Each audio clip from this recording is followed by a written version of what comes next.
I moved to a small village in rural France with my French husband, and within the first week, I became the most hated person in town. The neighbors wanted to welcome me with traditional customs. They expected to walk through my home uninvited, inspect my belongings, ask personal questions about my finances and family planning, and have me cook a meal for 20 people I'd never met. I refused all of it. I said no to strangers walking through my house. I said no to answering invasive questions. I said no to cooking for people who hadn't even introduced themselves properly. The entire village turned against me. They called me cold, rude, and disrespectful. My husband's family said I'd embarrassed them.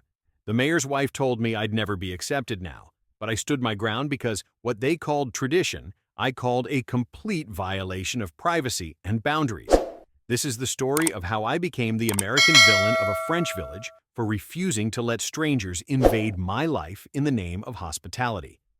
My name is Amanda, and I met my husband Pierre while he was working in New York. We dated for 3 years before getting married. Pierre always talked about his home village in the French countryside with nostalgia and warmth.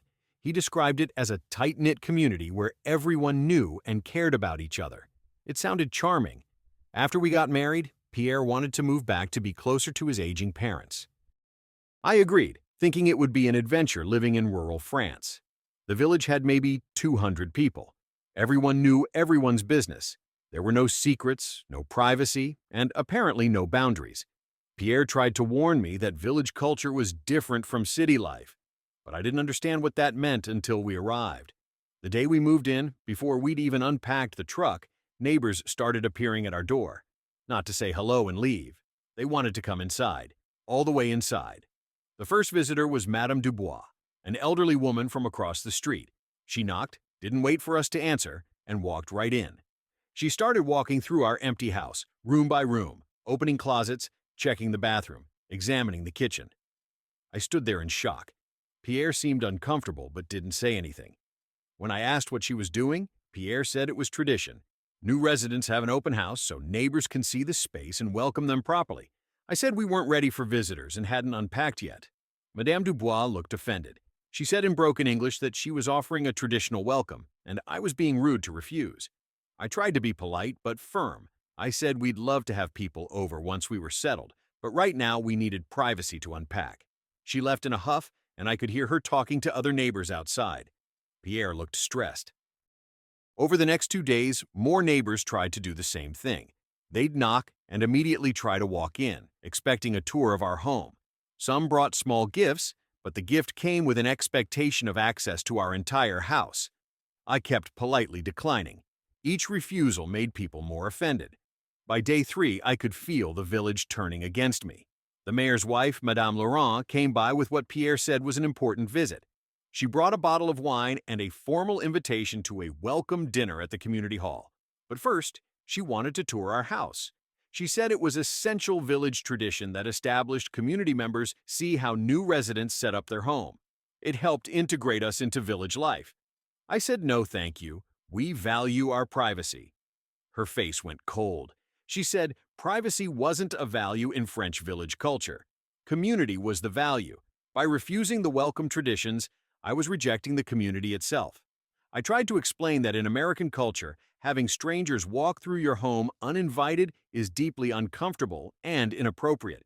She said I wasn't in America anymore, and if I wanted to live here, I needed to respect their customs. I said I'd be happy to meet people in public spaces, but my home was private. The dinner invitation came with expectations, too. I was supposed to cook a traditional American meal for 20 village members as my introduction to the community. I'd never met most of these people, didn't know their dietary restrictions, and wasn't comfortable cooking for a crowd of strangers judging my abilities. I said we'd be happy to attend a dinner, but I wasn't comfortable being put on display like that. Madame Laurent said that was the tradition, and by refusing, I was insulting the entire village. Pierre was caught in the middle. He understood my discomfort, but also felt obligated to his hometown traditions. He said the house tours weren't meant to be invasive. They were how the village bonded and built trust. I said walking through someone's bedroom and opening their closets without permission was invasive, regardless of intent. He said I was applying American standards to French culture and that wasn't fair. I said basic privacy and boundaries should be universal. The village dinner happened without me cooking. Pierre attended alone because I refused to go if I was expected to perform like a circus animal. The fallout was immediate and severe. The next morning, when I walked to the village bakery, conversation stopped when I entered. Women turned their backs to me. The baker was coldly polite, but not friendly like he'd been with Pierre.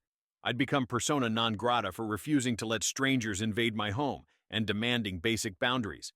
Pierre came home from the dinner upset. He said everyone asked why I didn't attend and why I refused to cook. He'd tried to explain cultural differences, but people said I was using culture as an excuse for rudeness. They said American individualism was selfish and incompatible with village values. They said I clearly thought I was better than them. Some people questioned whether Pierre had made a mistake marrying an American who couldn't adapt. The worst part was the questions they'd expected me to answer at the dinner. Pierre showed me a list Madame Laurent had prepared. They wanted to know our exact income, how much we paid for the house, whether we planned to have children and how many, why we didn't have children yet, my family's financial situation, Pierre's inheritance prospects, and my views on French politics. These weren't casual conversation topics. These were prepared questions I was expected to answer publicly to prove I was trustworthy. I was furious. These were incredibly invasive questions that I wouldn't answer even for close friends, let alone strangers. Pierre said in village culture, these questions were normal. Everyone knew everyone's business, and that openness created trust. I said it created forced intimacy with no genuine connection. Knowing someone's salary doesn't mean you know them as a person. It just means you know their private financial information, which is none of your business. The village had other welcome traditions I'd unknowingly violated. New female residents were expected to visit every household within the first week, bringing small gifts and offering to help with tasks.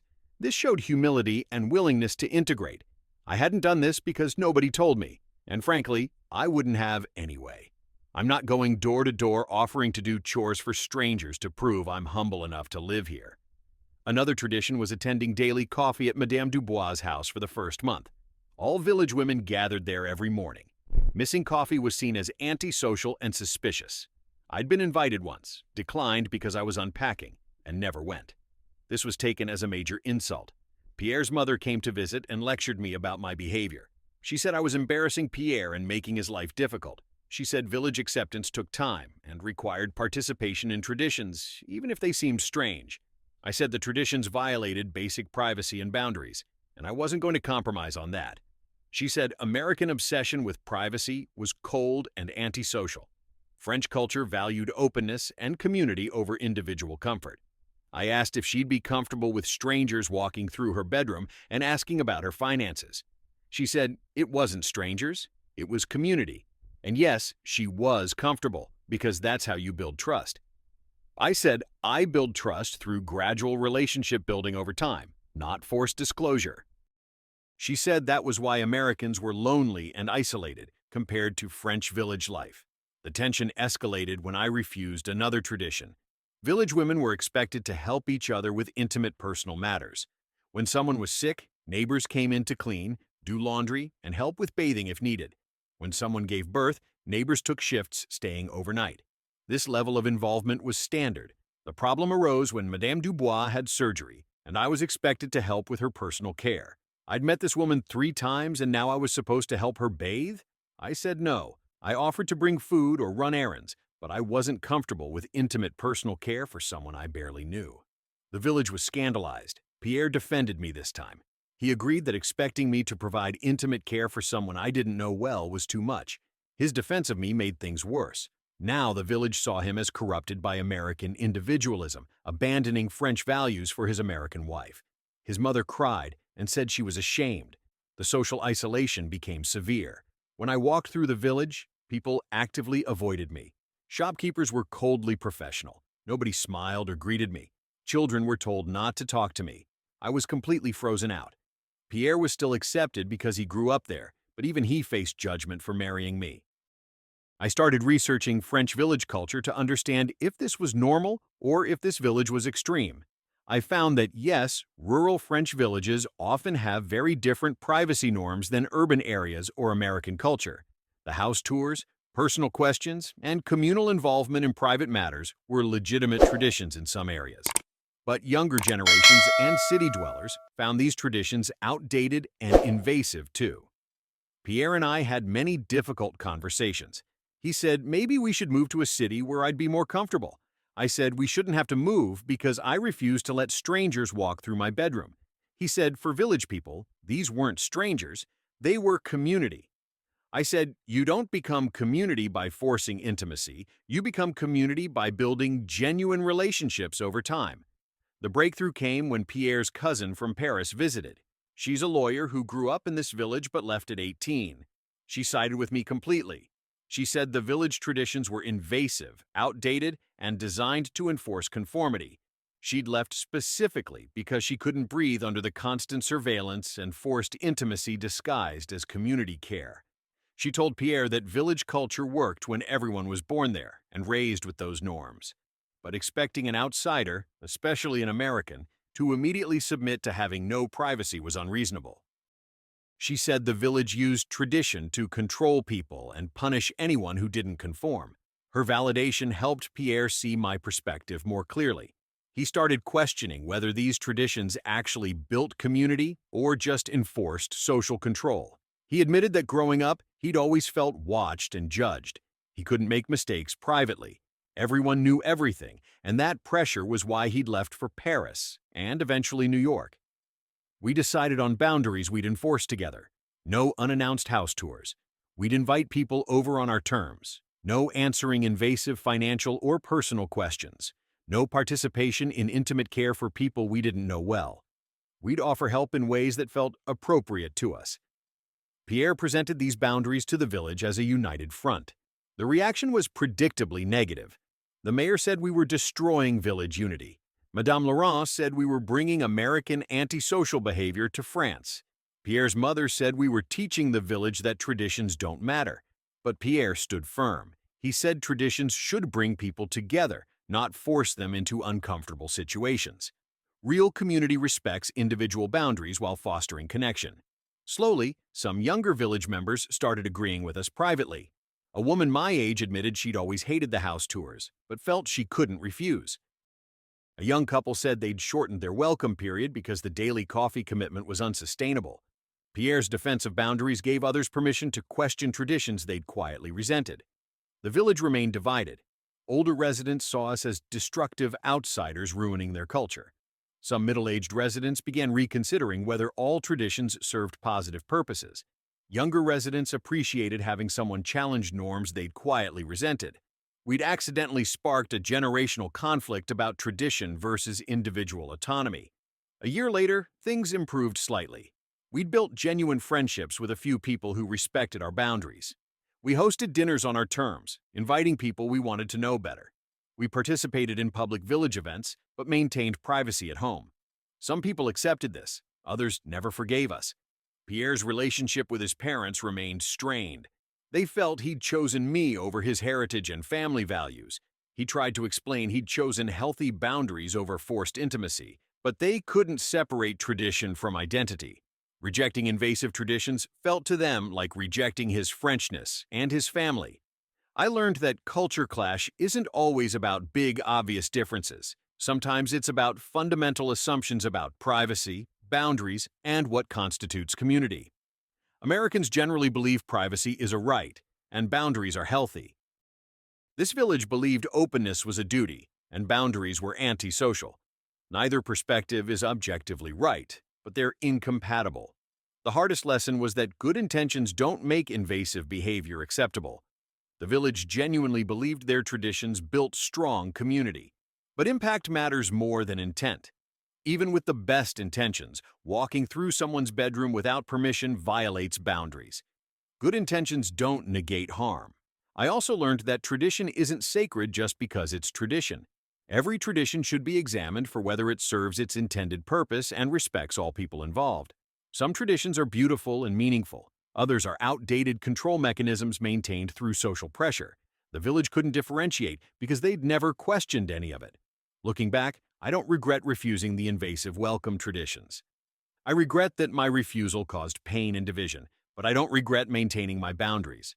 I couldn't pretend to be comfortable with things that made me deeply uncomfortable just to gain village approval. That would have been dishonest and unsustainable. Pierre and I eventually moved to a mid-sized French town about an hour away. We visit the village for holidays, but don't live there. Pierre maintains relationships with family and a few close friends. I'm polite when we visit, but not warm. The village still sees me as the rude American who rejected their hospitality. I see myself as someone who maintained healthy boundaries. The experience taught me that cross-cultural relationships require more than love. They require negotiating fundamental differences in values. Pierre thought he'd left village culture behind when he moved to New York. Living in the village again, he realized how deeply those values had shaped him. It also taught me that not all cultural differences should be respected and adapted to. Some cultural practices violate basic human needs for privacy, autonomy, and consent. When a cultural tradition requires you to accept treatment that feels violating, it's okay to refuse, even if that refusal causes offense. The village still talks about me as a cautionary tale. The American woman who was so cold and individualistic she destroyed her chance at community. They are not entirely wrong.